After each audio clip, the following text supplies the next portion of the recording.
அல்லாஹ்வுடைய தூதர் ஸல்லல்லாஹு அலைஹி வஸல்லம் அவர்கள் நபியாக மட்டும் பார்க்கவில்லை, ஒரு நண்பராக பார்த்தார்கள், தோழராக பார்த்தார்கள், தலைவராக பார்த்தார்கள், ஒரு தளபதியாக பார்த்தார்கள், தங்களை வழிநடத்துபவர்களாக பார்த்தார்கள், தங்களுக்கு சிரமம் வரும்பொழுது உதவி செய்யக்கூடிய உதவியாளராக பார்த்தார்கள், தாங்கள் அனாதைகளாக இருந்தால் தங்களை அரவணைக்கக்கூடியவர்களாக பார்த்தார்கள், நண்பராக, தோழராக, தலைவராக, ஒரு தந்தையுடைய அந்தஸ்தில் கூட பல நபித்தோழர்கள் அல்லாஹ்வுடைய தூதரை பார்த்தார்கள்.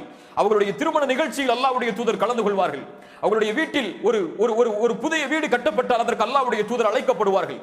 இப்படி எல்லோரோடும் அல்லாஹ்வுடைய தூதர் ஸல்லல்லாஹு அலைஹி வஸல்லம் வாழ்ந்த அந்த நாட்களை விட்டு, அந்த நபித்தோழர்களை விட்டு அல்லாஹ்வுடைய தூதர் பிரியக்கூடிய அந்த நாள் எப்படி இருக்கும்? அந்த நபித்தோழர்களுக்கு தாங்க முடியாது.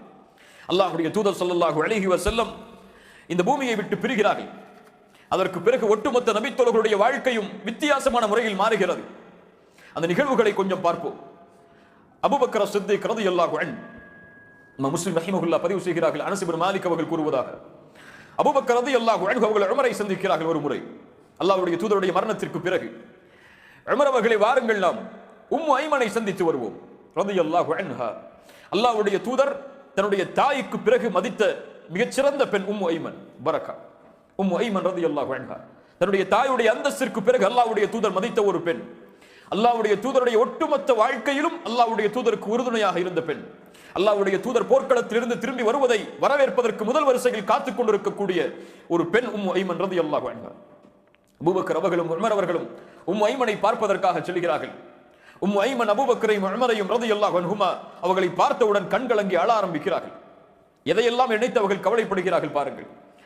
அபூபக்கரும் உமரும் ஐமனுடைய அழுகையை பார்த்தவுடன் நினைக்கிறார்கள், அல்லாஹ்வுடைய தூதருடைய பிரிவால் அவர்கள் எம்மை பார்த்தவுடன் அழுகிறார்கள் என்று சொன்னார்கள். அல்லாஹ்விடத்தில் அல்லாஹ்வுடைய தூதருக்கு மிகச்சிறந்த அந்தஸ்துகள் இருக்கும் என்பதை உம்மு ஐமனை நீங்கள் அறியவில்லையா?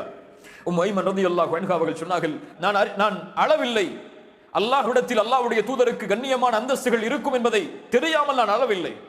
நான் அழுவதெல்லாம் அல்லாஹ்வுடைய தூதருடைய மரணத்தோடு இந்த வஹி இந்த வானத்திலிருந்து நின்று விட்டதே என்பதை நினைத்துதான். உம்மு ஐமனுடைய அந்த அழுகை, அவர்கள் கூறிய இந்த வார்த்தை அபூபக்கரையும் உமரையும் அழ ஆரம்பித்து விடுகிறது. 3 பேரும் சேர்ந்து அழுகிறார்கள்.